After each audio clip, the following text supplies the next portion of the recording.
হে বন্ধুরা, তোমরা কেমন আছো? আশা করি ভালো আছো।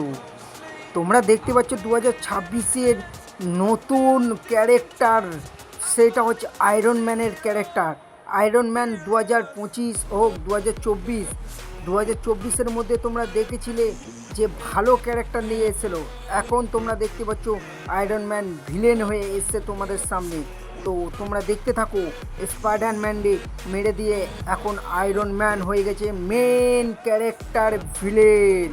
তো তোমরা দেখতে পাচ্ছ ট্রেলারটা, স্পাইডার ম্যান খতম হয়ে গেছে আয়রন ম্যানের হাতে। আয়রন ম্যান স্পাইডার ম্যানের খুবই কাছের বন্ধু ছিল। এবারে তোমরা দেখতে পারবে কালো ব্ল্যাক স্পাইডারম্যান। দেখতে পাচ্ছ বন্ধুরা, কালো ব্ল্যাক স্পাইডারম্যান রূপ ধারণ করে নিয়েছে। তোমাদের সামনেই দেখাচ্ছি, সেটা তোমরা দেখতে পারবে। দেখো বন্ধুরা, কেমন হলো মুভিটা অবশ্যই কমেন্টে জানাবে।